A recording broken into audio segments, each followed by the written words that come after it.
Hello friends, সবাইকে welcome জানাই নতুন একটি ভিডিওতে। এই মুহূর্তে যে আপডেটের দিকে আমরা নজর রাখবো সেটি হচ্ছে প্রাথমিক টেট 2014 এর ওএমআর মামলার অর্ডারের পরিপ্রেক্ষিতে প্রাথমিক শিক্ষা পর্ষদ এই মুহূর্তে কি করতে চলেছে, কি কি প্রশ্ন রাখা হয়েছিল।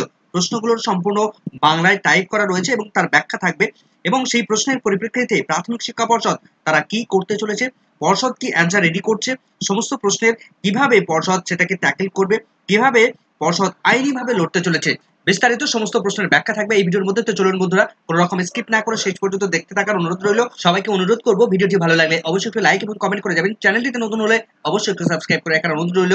তো চলুন বন্ধুরা, ভিডিওটি শুরু করা যাক। আমরা জানি প্রাথমিক শিক্ষা পর্ষদ এই ওএমআর সংক্রান্ত মামলায় গত 3রা মে 2024 তারিখে কলকাতা হাইকোর্টের সিঙ্গেল বেঞ্চ মাননীয় বিচারপতি রাজশেখর মান্থা তিনি এই ওএমআর সংক্রান্ত মামলায় তিনি বেশ কতগুলো গুরুত্বপূর্ণ প্রশ্ন প্রাথমিক শিক্ষা পর্ষদের কাছে রেখেছে, এবং সেই প্রশ্নের উত্তর তারা জানতে চায়, অর্থাৎ মাননীয় বিচারপতি জানতে চায়। তো সেখানে টোটাল দেখা যাচ্ছে 33 থেকে 35টা প্রশ্ন সেখানে রাখা হয়েছে। এই প্রশ্নগুলো যথার্থ উত্তরের পরিপ্রেক্ষিতে এই প্রাথমিক টেট 2014 বেঁচে থাকবে কি থাকবে না সেই বিষয়ে কিন্তু নির্ভর করছে সম্পূর্ণভাবে প্রাথমিক শিক্ষা পর্ষদের আইনি যে যুক্তিসঙ্গত যে তথ্য তারা পরিবেশন করবে তার উপর। পর্ষদ যদি কোনো রকম ভাবে কোনো প্রশ্নকে এড়িয়ে যান বা যথাযথ উত্তর তারা রেডি করতে না পারেন বা তথ্যভিত্তিক উত্তর দিতে না পারেন, সেক্ষেত্রে তখন এই টেট 2014 প্রশ্ন চিহ্নের মধ্যে পড়তে পারে আবার।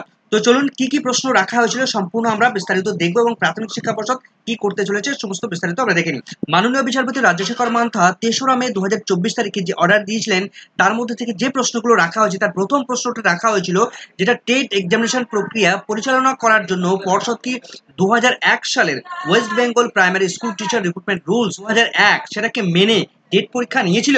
অর্থাৎ এই 2001-এর যে রুলস ছিল সেই রুলসের 9-এর 2, তার 12 এবং 19 তার 1D, এই যে রুলস সেই রুলস কি মানা হয়েছিল, সেই রুলস মেনে কি এই টেট পরীক্ষা নেওয়া হয়েছিল। এখন এই রুলসে কি বলা, এর 2, 12, 19-এর 1D এর রুলসে কি বলা আছে সেই রুলসগুলো একবার আমরা দেখবো। তো প্রাথমিকের শিক্ষক নিয়োগের যে রুলস 2001-এর যে রুলস রয়েছে সেই রুলসে 9 নম্বর পয়েন্টে 9-এর 2 নম্বর পয়েন্টে কি উল্লেখ করা রয়েছে, সরাসরি আমরা সেখানে চলে যাব। তো আমরা চলে এসেছি 9 নম্বর পয়েন্টে। 9-এর 2 নম্বর সাব পয়েন্ট, সেখানে কি উল্লেখ করা রয়েছে, বলা হচ্ছে যে টেট এক্সামিনেশন অর্থাৎ TET shall be held as per guideline issued from the time to time by the National Council for Teacher Education, অর্থাৎ এনসিটির কথা বলা হচ্ছে। এনসিটির যে গাইডলাইন রয়েছে সেই গাইডলাইন যেটা ইস্যু করা রয়েছে সেই গাইডলাইন মেনে প্রাথমিক শিক্ষা পর্ষদ তারা এই টেট পরীক্ষা কন্ডাক্ট করবে। And a person who will score 60% or above in the teacher eligibility test অর্থাৎ TET examination shall be considered the TET eligibility test passed, অর্থাৎ 60% নাম্বার পেলে তাকে পাস হিসেবে ঘোষণা করা হবে। প্রোভাইডেড রিল্যাক্সেশন 5% রিল্যাক্সেশন রয়েছে সমস্ত রিজার্ভ ক্যাটাগরিদের জন্য, সেটাই মেনশন করা হয়েছে। তবে প্রাথমিক শিক্ষা পর্ষদ এটা এইগুলো কিন্তু মেনটেন করেছে। তবে যে অভিযোগটা আনা হয়েছে, বেশ কিছু ক্যান্ডিডেটকে তারা 1 মার্কস দিয়েছিল, দিয়ে তাদেরকে অ্যাপয়েন্টমেন্ট দেওয়া হয়েছে এমন একটা অভিযোগ রয়েছে। এখন কেন দেওয়া হয়েছিল 1 নাম্বার তাদেরকে, এই বিভিন্ন সময় তাদের প্রশ্নভুল মার্কসে তাদের 1 নাম্বার দেওয়া হয়েছিল প্রাথমিক শিক্ষা পর্ষদের, এমনই যুক্তি। তো সেক্ষেত্রে এই যুক্তি যদি তারা দেখাতে পারে সেক্ষেত্রে প্রথম প্রশ্নের উত্তর কিন্তু প্রাথমিক শিক্ষা পর্ষদ দিতে পেরেছে বা দিতে পারবে। এবারে 12 নম্বর পয়েন্টে কি বলা হয়েছে, 12 নম্বর পয়েন্টে আমরা চলে এসেছি, যেটা এখানে বলা হচ্ছে observance of the statutory provision of reservation, অর্থাৎ বিভিন্ন যে সংরক্ষণ রয়েছে সেই সংরক্ষণগুলো মানা হয়েছে কিনা সেই ব্যাপারটা কিন্তু এখানে তুলে ধরা হয়েছে। অর্থাৎ যে সিলেকশন প্রসেস এবং অ্যাপয়েন্টমেন্ট সেখান থেকে দেওয়া হবে চ্যাপ্টার 3-তে, সেখানে যে স্ট্যাটুটরি প্রভিশন রয়েছে রিজার্ভেশন সংক্রান্ত বিষয়ে তাদের যে এজ লিমিট সেখানে ছাড় দেওয়া হয়, এবং এসসি এসটি ওবিসি যারা ব্যাকগ্রাউন্ড বা পিএইচ ক্যাটাগরি রয়েছেন তাদের মার্কসের উপর ছাড় দেওয়া হয়, বা রিক্রুটমেন্ট প্রসেসের সময় সেই রিক্রুটমেন্ট প্রসেসের রুলস সেটাকে মেনে রিক্রুটমেন্ট প্রসেস কন্ডাক্ট করতে হয়। তো এটা 2014-এর টেট পরীক্ষা নিয়ে হচ্ছে, এখানে অ্যাপয়েন্টমেন্টের ব্যাপার নয়। তো সেক্ষেত্রে এখানে কিন্তু প্রাথমিক শিক্ষা পর্ষদ 90 এবং এসসি এসটি ওবিসি ক্যান্ডিডেটদের জন্য 82 পেলে পাস, সেইটা কিন্তু তারা মেনটেন করেছে বলে মনে হয়। দ্বিতীয় যে প্রশ্নটি মাননীয় বিচারপতি রাজশেখর মান্থা তিনি রেখেছেন, পর্ষদ যদি টেট নিয়ে কোনো রেগুলেশন, রুলস রেগুলেশন বা গাইডলাইন তৈরি না করে টেট পরীক্ষা নেয়, তাহলে সেটা কি যুক্তিসঙ্গত টেস্ট বা পরীক্ষা হবে, সেখানে কি পর্ষদের স্বেচ্ছাচারিতা থাকবে না। এই যে প্রশ্নটি করা হচ্ছে, দেখুন 2014-এর নোটিফিকেশন হয়েছিল এবং 2015 সালে এই টেট পরীক্ষা কন্ডাক্ট করে প্রাথমিক শিক্ষা পর্ষদ। তো সমস্ত টেট প্রসেসটা কিন্তু এনসিটির যে লেটেস্ট গাইডলাইন 2010 এবং 2011 সেই গাইডলাইন মেনেই কিন্তু 150 নম্বরের টেট পরীক্ষা কন্ডাক্ট করেছিল প্রাথমিক শিক্ষা পর্ষদ, এবং সমস্ত গাইডলাইন মেনেই তারা করেছে, এটুকু কিন্তু বলা যেতে পারে। এখন পর্ষদের স্বেচ্ছাচারিতা বলতে মার্কসের ব্যাপারটা আছে, এবং যারা টেট পাস না করেও তারা চাকরি করছে এমন যে অভিযোগটা রয়েছে সে বিষয়ে প্রাথমিক শিক্ষা পর্ষদ তারা যথাযথ অ্যান্সার দেবে। 3 নম্বর যে প্রশ্নটি বিচারপতি রেখেছেন, কেন পর্ষদ 2017 সালে একজন প্রার্থীকে ওএমআর সরবরাহ করেছিল, কেনই বা 2022 সালে এসে ডিজিটাইজ যে ডেটা ছিল সেই ডেটা তৈরি করেছিল। তো আমরা একটা নোটিফিকেশন দেখবো। 14/9/2016 তারিখে প্রাথমিক শিক্ষা পর্ষদ একটা নোটিফিকেশন দিয়েছিল যে 2014 যে টেট হয়েছিল সেই টেট রেজাল্ট প্রকাশের পর তারা আরটিআই করে এই ওএমআর শিট কালেক্ট করার জন্য সমস্ত ক্যান্ডিডেটকে নির্দেশ দিয়েছিল যে যদি কেউ প্রয়োজন মনে করে তাহলে 15/9/2016 তারিখ থেকে শুরু করে 9/11/2016 তারিখের মধ্যে তারা আরটিআই করতে পারে এবং 500 টাকা পেমেন্ট করে তারা তাদের যে অরিজিনাল ওএমআর শিট সেই ওএমআর শিটের কার্বন কপি তারা কালেক্ট করতে পারে। তো প্রাথমিক শিক্ষা পর্ষদ সেই মতো তারা নোটিফিকেশন দিয়ে সমস্ত ক্যান্ডিডেটকে জানানোর পর 2017 সালে এসে রিক্রুটমেন্ট প্রসেসটা কন্ডাক্ট করে এবং 2018 সালে গিয়ে এই সমস্ত অরিজিনাল ওএমআর শিটগুলো তারা ডিস্ট্রয় করে। 4 নম্বর যে প্রশ্নটি করেছেন, কেন 2014 ডেটের মূল্যায়নের জন্য কোনো টেন্ডার ডাকেনি প্রাথমিক শিক্ষা পর্ষদ? কিসের ভিত্তিতে এস বসু রায় কোম্পানিকে নির্বাচন করা হয়েছিল বা বরাদ দেওয়া হয়েছিল টেট মূল্যায়ন করার জন্য? তো সেক্ষেত্রে অভিযোগ আছে প্রাথমিক শিক্ষা পর্ষদ তারা ওপেন এন্ডেড টেন্ডার তারা ডাকেনি। তো এই প্রশ্নের উত্তর প্রাথমিক শিক্ষা পর্ষদ তারা যথাসময়ে দেবে। কেন তারা ওপেন টেন্ডার ডাকেনি সে প্রশ্নের উত্তর তারাই দেবে একমাত্র। 5 নম্বর যে প্রশ্ন লিখেছেন মাননীয় বিচারপতি, 2014 টেট মূল্যায়নের জন্য এস বসু রায় কোম্পানি তাকে কি কি দায়িত্ব এবং কর্তব্য দিয়েছিল প্রাথমিক শিক্ষা পর্ষদ? তো মূলত সেই ওএমআর শিটগুলো স্ক্যান করা, তার ডিজিটাল ফটোকপি তৈরি করা, তার অ্যান্সার শিটগুলো টেমপ্লেট তৈরি করা এবং তার পরবর্তীতে তারা রেজাল্ট প্রকাশ করে এবং তারও পরবর্তীতে তারা ডিজিটাইজ ওএমআর শিট তৈরি করে। 6 নম্বর যে প্রশ্ন মাননীয় বিচারপতি রেখেছেন, স্ক্যান অ্যান্ড ডিজিটাইজ ডেটা তৈরি করার দায়িত্ব কি এই এস বসু রায় কোম্পানিকে বিশেষভাবে দায়িত্ব দেওয়া হয়েছিল? শুধু কি তাদেরকে ডেকে দায়িত্ব দেওয়া হয়েছিল?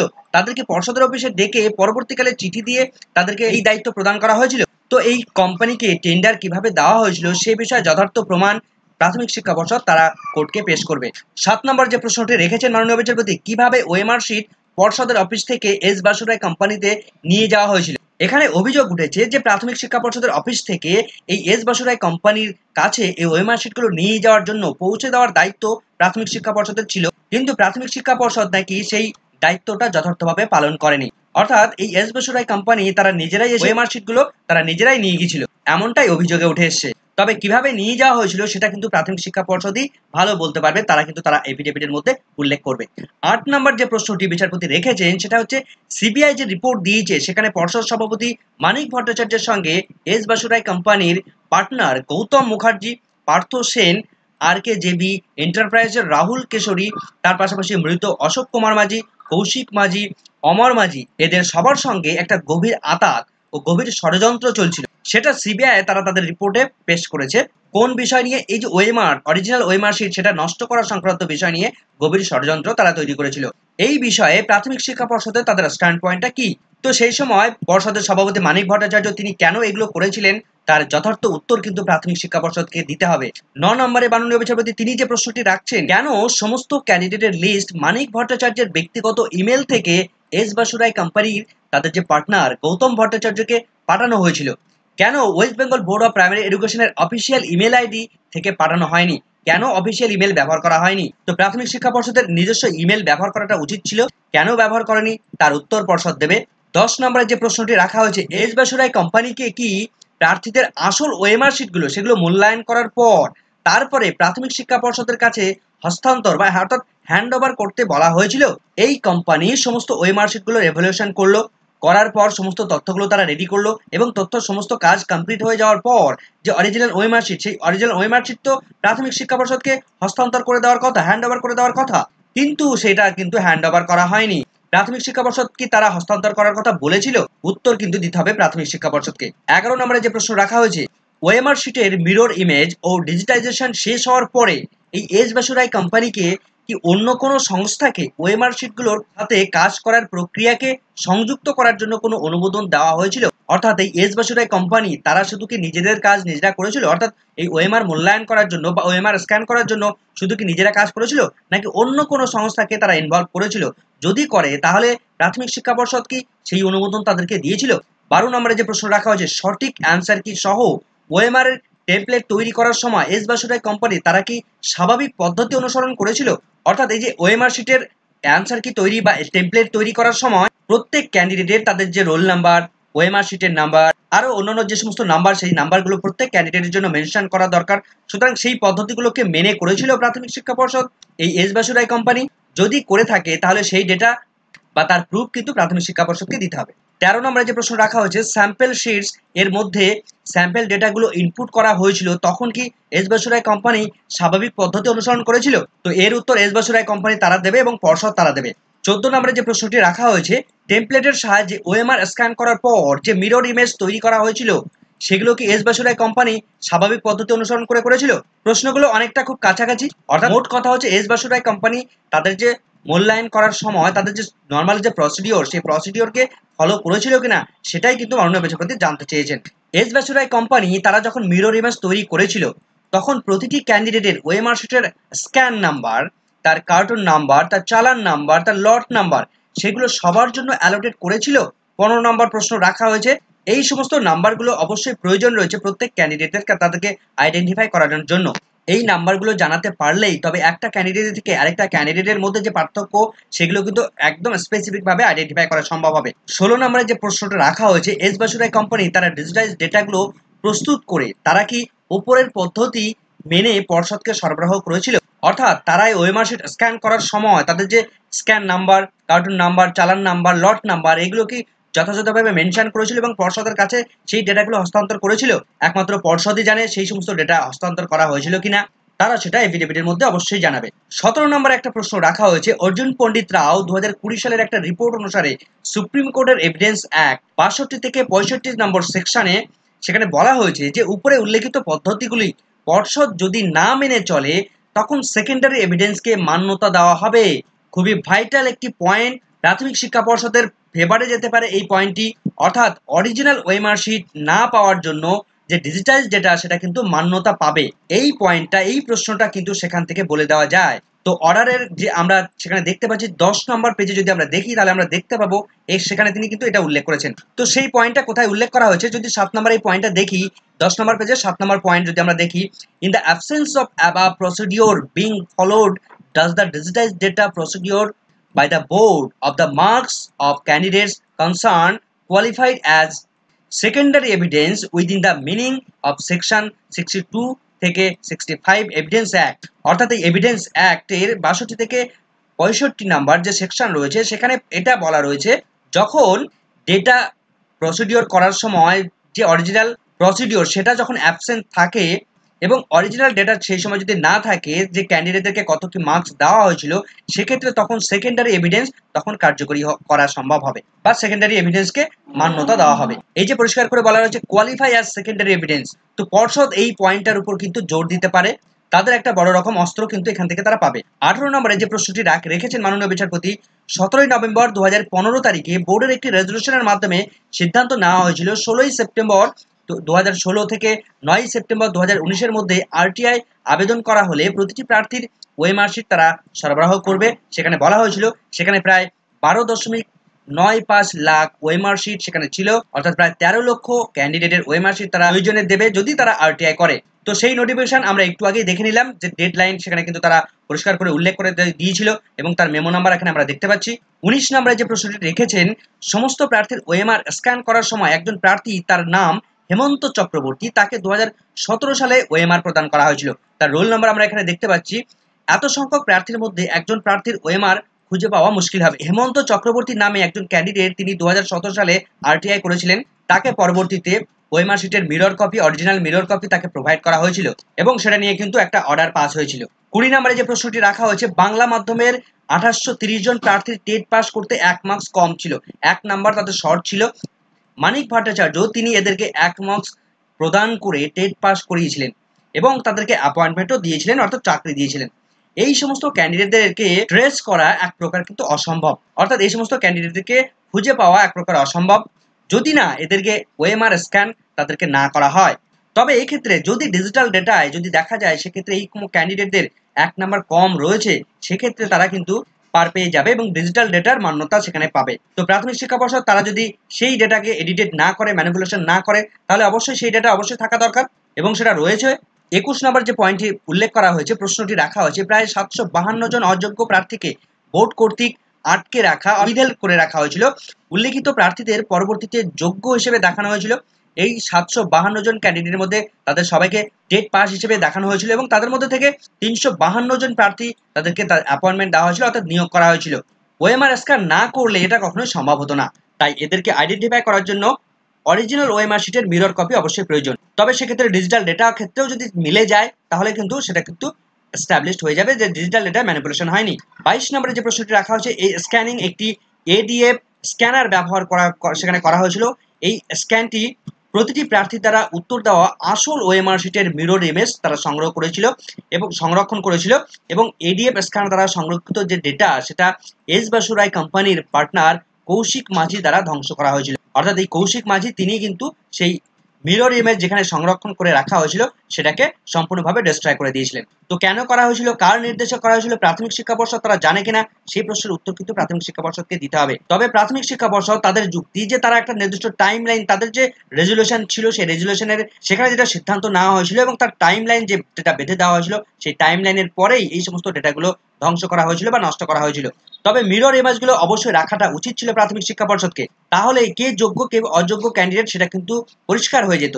23 নম্বর পয়েন্টে যে প্রশ্নটি রাখা হয়েছে, এস বাসুরাই কোম্পানি তারা যে স্কোনি ক্যান্সারের মাধ্যমে ওএমআর এর স্ক্যান করা মিরর ইমেজ সেটা কি বর্তমানে অ্যাভেলেবেল আছে? সেই ডিজিটাল ডেটার বৈধতা নেই এই মুহূর্তে কোনো রকম ভাবে, কেননা সেটা সম্পূর্ণভাবে ম্যানিপুলেটেড করা যায়, ম্যানিপুলেশন করা যায়, এডিট করা সম্ভব। তবে এই ডিজিটাল ডেটা নিয়ে কিন্তু মাননীয় বিচারপতি রাজেশেখর মান্তা তাকে মান্যতা দিয়ে 18 এপ্রিল 2024 তারিখে তিনি 3 জন উর্দু মিডিয়ামের ক্যান্ডিডেটকে চাকরি দিয়েছিলেন। সুতরাং সেক্ষেত্রে তিনি কিন্তু নিজের অর্ডার নিজেই সেক্ষেত্রে ভায়োলেট করবেন। 14 নম্বরে যে প্রশ্নটি রাখা হয়েছে, এডিএফ স্ক্যানার দ্বারা যে ক্যাপচার করা ডেটা ধ্বংস করার জন্য এস বাসুরাই কোম্পানিকে অনুমোদন দিয়েছিল বা নির্দেশ দিয়েছিল, অর্থাৎ কে অনুমোদন দিয়েছিল, দেবে কে, পর্ষদ দেবে নিশ্চয়ই, কিন্তু পর্ষদ কি সেই অনুমোদন দিয়েছিল? পর্ষদই তার অ্যান্সার দেবে। 25 নম্বরে যে প্রশ্ন রাখা হয়েছে, এস বাসুরাই কোম্পানি কি RKVG কে ওএমআর শিটগুলো ধ্বংস করার অনুমোদন দিয়েছিল? ওএমআর শিটগুলো ধ্বংস করার অধিকার বা পাওয়ার কি এস বাসুরাই কোম্পানি তাদের আছে? পর্ষদ কি সেই অধিকার তাদের দিয়েছিল? তার উত্তর কিন্তু পর্ষদকে অবশ্যই দিতে হবে।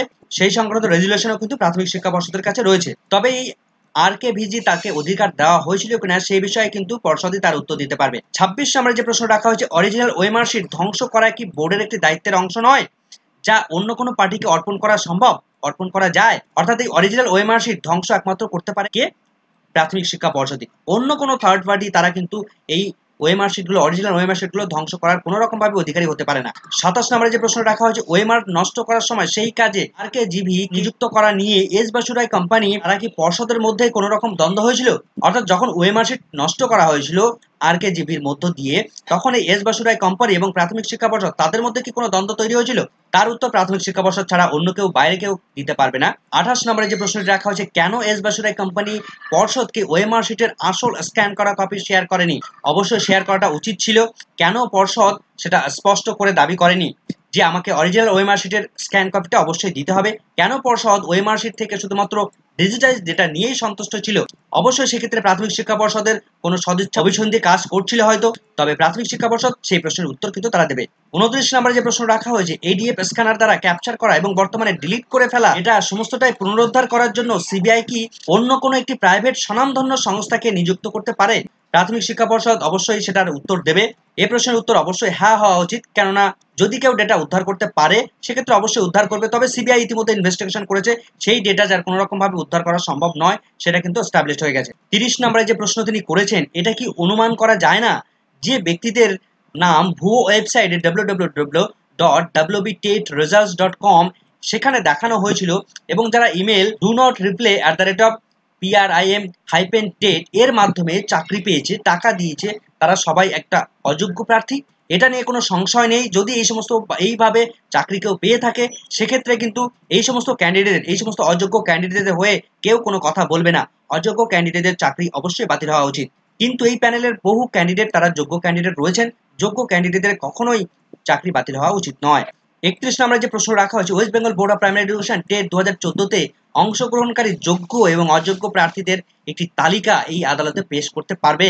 যদি এটা করতে পারে, যারা কারা যোগ্য এবং কারা অযোগ্য ক্যান্ডিডেট এবং তাদের ডিজিটাল ডেটার সঙ্গে যদি তাদের মার্কস মিলে যায় সেক্ষেত্রে কিন্তু এস্টাবলিশ করতে পারবে প্রাথমিক শিক্ষা পর্ষদ 2014 টেটের যে ডিজিটাল ডেটা, সেই ডিজিটাল ডেটার মান্যতা তাদেরকে করাতে হবে, তবেই বাঁচবে টেট 2014। 32 নম্বরে যে প্রশ্ন রাখা হয়েছে, যেহেতু প্রাথমিকভাবে সিবিআই রিপোর্ট থেকে দেখা যাচ্ছে যে টেট 2014 পরীক্ষা পরিচালনার ক্ষেত্রে বড় আকারের অনিয়ম হয়েছে এবং West Bengal board of primary education অযোগ্য প্রার্থীদের থেকে যোগ্যদের আলাদা করতে সক্ষম নয়, তাই টেট 2014 কে বাঁচিয়ে রাখা মুশকিল হবে। এটা কিন্তু স্কুল সার্ভিস কমিশনের যে অর্ডার হয়েছিল 4টি লেভেলের চাকরি বাতিলের, সেই অর্ডারের সঙ্গে অনেকটা কাছাকাছি মিল রয়েছে। তো এক্ষেত্রে প্রাথমিক শিক্ষা পর্ষদকে কিন্তু যোগ্য এবং অযোগ্য ক্যান্ডিডেটের মধ্যে পার্থক্য অবশ্যই করতে হবে, তবেই কিন্তু টেট 2014 সেটাকে বাঁচিয়ে রাখা সম্ভব হবে। 33 এবং লাস্ট নাম্বার প্রশ্ন, আমরা একটা মামলার রেফারেন্স আমরা দেখতে পাচ্ছি Sachin Kumar versus Delhi subordinate service selection board. সেখানে একটা অর্ডার এসেছিল, এই যে এখানে তাদের নাম আমরা দেখতে পাচ্ছি।